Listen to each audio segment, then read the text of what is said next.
Medical కాలేజీల ప్రైవేటీకరణపై చేపట్టిన ఉద్యమం విజయవంతమైందని మాజీ ముఖ్యమంత్రి వైఎస్ జగన్మోహన్ రెడ్డి అన్నారు.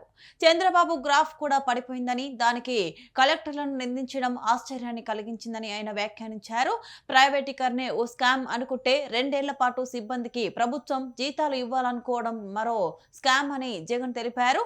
వైసీపీ ప్రభుత్వం ఏర్పడగానే వీటన్నింటినీ రద్దు చేస్తామని, బాధ్యులను 2 నెలల్లో జైల్లో వేస్తామని జగన్ హెచ్చరించారు.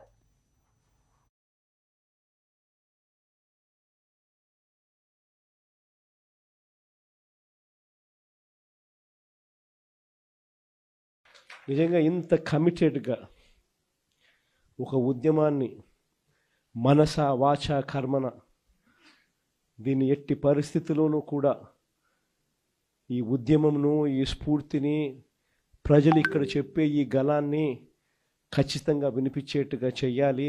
రాష్ట్ర ప్రభుత్వం మెడలు వంచాలి. ఆ నిర్ణయం వెనక్కి తీసుకునేట్టుగా రాష్ట్ర ప్రభుత్వం మీద ఒత్తిడి తీసుకుని రావాలి అని చెప్పి పట్టుదలతో ఇంత గొప్ప ఉద్యమం చేసిన చరిత్ర బహుశా రాష్ట్రంలో ఎప్పుడూ కూడా జరిగి ఉండదు. నిజంగానే అందరికీ కూడా ఇక్కడి నుంచి మొదలు పెడితే గ్రామ స్థాయిలో ఉన్న ప్రతి కార్యకర్త దగ్గర వరకు కూడా ప్రతి ఒక్కరికి కూడా మనస్ఫూర్తిగా కృతజ్ఞతలు, అభినందనలు రెండు కూడా తెలియజేస్తా ఉన్నాను.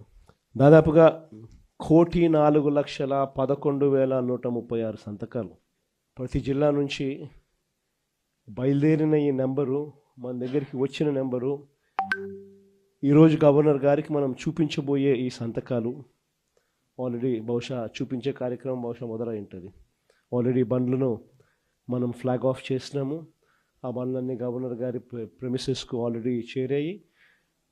అక్కడ గవర్నర్ గారి సిబ్బంది ఆ సంతకాలు పెట్టిన వ్యాన్స్ను అంతా కూడా వాళ్ళు చూస్తూ ఉంటారు.